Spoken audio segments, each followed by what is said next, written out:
മല്ലുക AVFCയുടെ പുതിയൊരു വീഡിയോയിലേക്ക് ഏവർക്കും സ്വാഗതം. ഏപ്രിൽ 19-ാം തീയതി വെള്ളിയാഴ്ചയോട് കൂടിയാണ് കേരള ബ്ലാസ്റ്റേഴ്സിൻ്റെ അടുത്ത മത്സരം വരുന്നത്.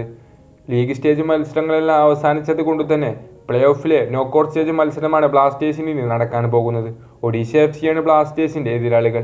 ഏതായാലും ബ്ലാസ്റ്റേഴ്സും ഒഡീഷ FCയുമായിട്ടുള്ള മത്സരത്തിലെ ബ്ലാസ്റ്റേഴ്സ് ഇറക്കുന്ന പോസിബിൾ ലൈനപ്പും ഒഡീഷ FCയും കേരള ബ്ലാസ്റ്റേഴ്സുമായിട്ടുള്ള കണക്കുകളൊക്കെയാണ് നമ്മൾ ഈ ഒരു വീഡിയോയിൽ നോക്കാൻ പോകുന്നത്. വളരെ പ്രധാനപ്പെട്ട മാറ്റങ്ങളുമായിട്ടാകും ബ്ലാസ്റ്റേഴ്സ് ഇറങ്ങുക. കാരണം ലൂണയുടെ തിരിച്ചുവരവും മറ്റു വളരെ പ്രധാനപ്പെട്ട താരങ്ങളുടെ പരിക്കും പ്രധാന താരങ്ങളുടെ വിലക്കുമെല്ലാം ബ്ലാസ്റ്റേഴ്സ് നേരിടുന്നത് കൊണ്ട് തന്നെ വളരെ പ്രധാനപ്പെട്ട മാറ്റങ്ങൾ തന്നെ ആദ്യ ലെവലിൽ ഉണ്ടാകും. ഏതായാലും നമുക്ക് ബ്ലാസ്റ്റേഴ്സും ഒഡീഷ FCയുമായിട്ടുള്ള കണക്കുകൾ നോക്കിയതിന് ശേഷം ബ്ലാസ്റ്റേഴ്സ് ഇറക്കുന്ന പോസിബിൾ ലൈനപ്പിലേക്ക് വരാം. ഒഡീഷ FCയും കേരള ബ്ലാസ്റ്റേഴ്സും 22 മത്സരങ്ങളാണ് ഇതുവരെ ഹീറോ ഇന്ത്യൻ സൂപ്പർ ലീഗിൽ ഏറ്റുമുട്ടിയിട്ടുള്ളത്. ഈ ഒരു 22 മത്സരങ്ങളിൽ നിന്ന് 9 മത്സരങ്ങൾ ബ്ലാസ്റ്റേഴ്സ് വിജയിച്ചപ്പോൾ 6 മത്സരങ്ങളാണ് ഒഡീഷ FC വിജയം കണ്ടെത്തിയിട്ടുള്ളത്.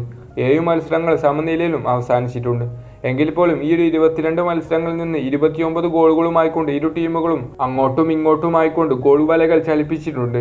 അതായത് 29 ഗോളുകളാണ് ഇരു ടീമുകളും അടിച്ചു കൂട്ടിയിട്ടുള്ളതെന്ന് ചുരുക്കം. എന്നാൽ നിലവിലെ അവസാന 5 മത്സരങ്ങളിലെ സ്റ്റാറ്റ് എടുത്ത് നോക്കിയാൽ ഒഡീഷ FCയെക്കാട്ടിലും ബ്ലാസ്റ്റേഴ്സിന് തന്നെയാണ് ചെറിയ രീതിയിൽ മുൻതൂക്കമുള്ളത്. അവസാനമായി കളിച്ച 5 മത്സരങ്ങളിൽ നിന്ന് ഇരു ടീമുകളും ഒറ്റ മത്സരം വിജയിച്ചിട്ടുള്ളെങ്കിൽ പോലും അവസാനത്തെ മത്സരം ബ്ലാസ്റ്റേഴ്സിനായിരുന്നു വിജയം. ഒഡീഷ FC നോർത്ത് ഈസ്റ്റിനെതിരെ പരാജയം ഏറ്റുവാങ്ങുകയായിരുന്നു. ബ്ലാസ്റ്റേഴ്സ് ആണെങ്കിൽ ഹൈദരാബാദിനെതിരെ വിജയവഴിയിൽ തിരിച്ചു വന്നുകൊണ്ടാണ് ഒഡീഷ FCയെ ഇനി നേരിടാനായി എത്തുന്നത്. അതുകൊണ്ട് തന്നെ ചെറിയ രീതിയിലുള്ള ആത്മവിശ്വാസം ബ്ലാസ്റ്റേഴ്സിന് തന്നെയാണ് മുൻതൂക്കം കാണുന്നത്. മാത്രമല്ല അഡ്രിയാൻ ലൂണയുടെ തിരിച്ചുവരവൊക്കെ ബ്ലാസ്റ്റേഴ്സിന് പോസിറ്റീവ് എനർജി നൽകുന്ന കാര്യവുമാണ്.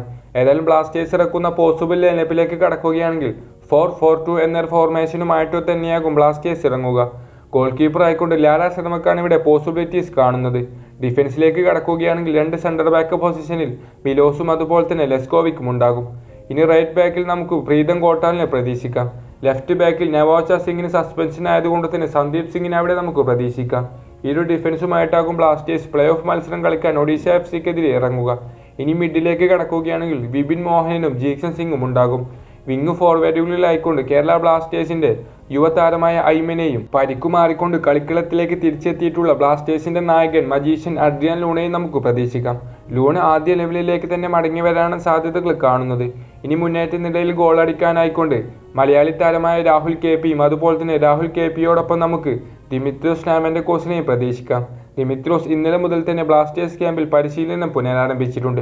ദിമിത്രോസ് ട്രെയിനിങ് നടത്തുന്ന പിക്ചറുകളുമായി ബന്ധപ്പെട്ട വീഡിയോ നമ്മൾ ഓൾറെഡി ചെയ്തതാണ്. അതുകൊണ്ട് തന്നെ ഏകദേശം ഇനി 5 ദിവസങ്ങൾ അവശേഷിക്കുന്നുണ്ട്. ഇതിനിടയിൽ താരത്തിന് മാച്ച് ഫിറ്റ്നസ് വീണ്ടെടുത്താൽ ഈ ഒരു മത്സരത്തിനായി അവൈലബിൾ ആകും. അതുകൊണ്ട് തന്നെ ദിമിത്രോസ് ഉണ്ടാകുമെന്ന കാര്യം നമുക്ക് 99% ഉറപ്പിക്കാം. ഏതായാലും ബ്ലാസ്റ്റേഴ്സിന്റെ ഈ ഒരു ലൈനപ്പിനെ കുറിച്ചുള്ള നിങ്ങളുടെ അഭിപ്രായങ്ങളൊക്കെ തീർച്ചയായും കമന്റായി അറിയിക്കുക. എന്തെല്ലാം വിധത്തിലുള്ള മാറ്റങ്ങളാണ് ഈ ലൈനപ്പിൽ കൊണ്ടുവരാൻ നിങ്ങൾ ആഗ്രഹിക്കുന്നതെന്നും കമന്റ് ബോക്സിൽ അറിയിക്കണം.